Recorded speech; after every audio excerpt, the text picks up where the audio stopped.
Intensyon sa atong opponent nga Sabado daw ang ipapahulay.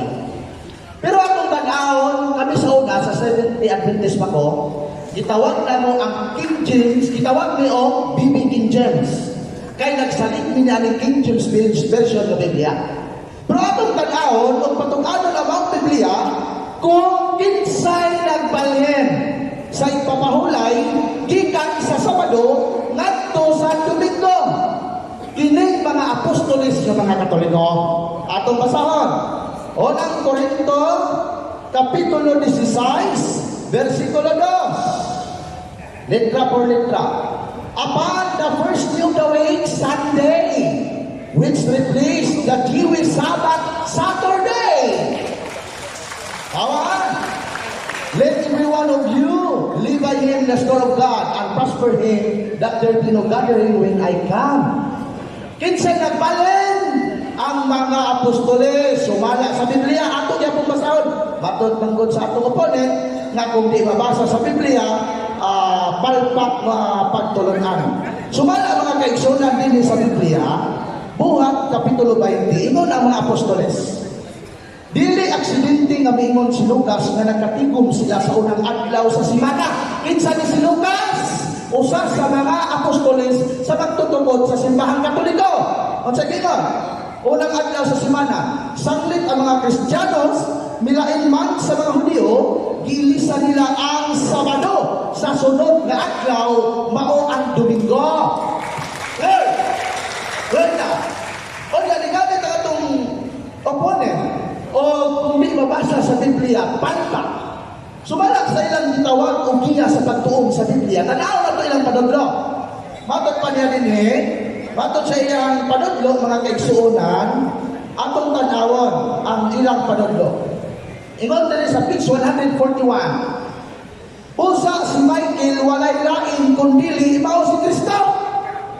Si Michael ang angel mao si Kristo. Wa na mabasa sa Biblia.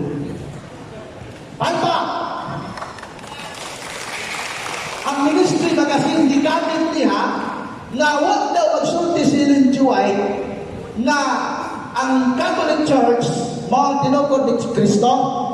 Si Ellen G. White lagi wala magsulti. Pero ang inyong mga kadakuan kining gitawag og ministry magazine kung man ang ganang publisher man ninyo inyo man yung pamphlets. O niya, patay naman Mr. Opponent si Ellen G. White niling panahon na. Kung buhin pa si Ellen G. White niling panahon na, mahimuon ang Roman Catholic si Ellen G. White. Pero patay naman siya. Kanus na ba namatay ang founder sa Seventh-day Adventist?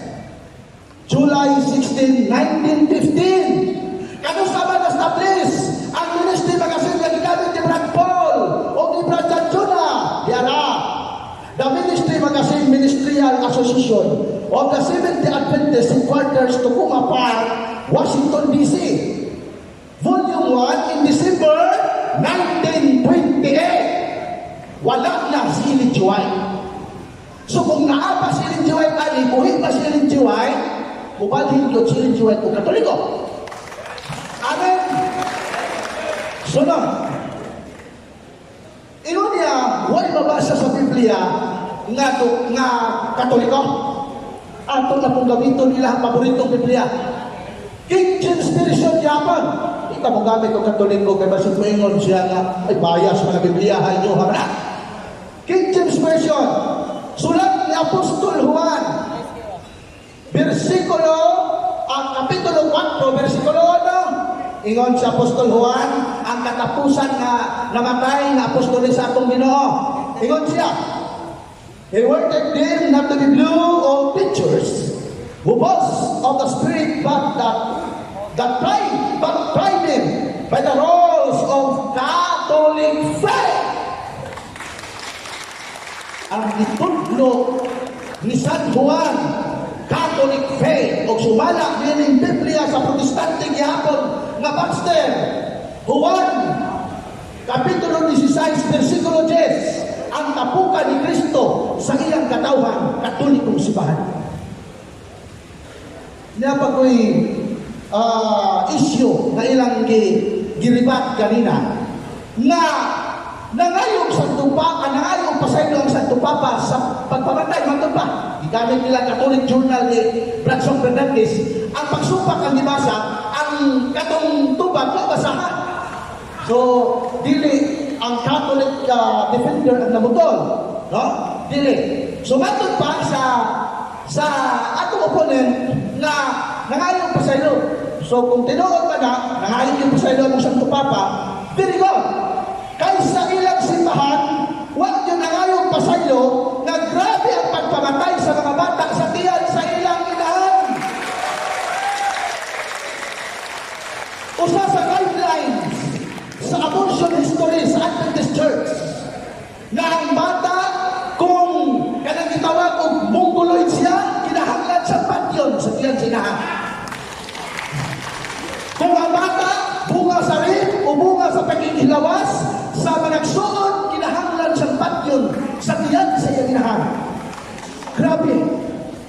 Nangayo magpasaylo, ang kanagkuhan nila, wala. Palakpakan na ato sa kupapa, kaya nangayo magpasaylo. Igamit niya ang gitawag o katong Inquisition, mga igsoon sa panahon sa Inquisition. Ang history nagtugan na doon ay grabing pagpamatay sa mga protestante, sa mga katoliko. World history.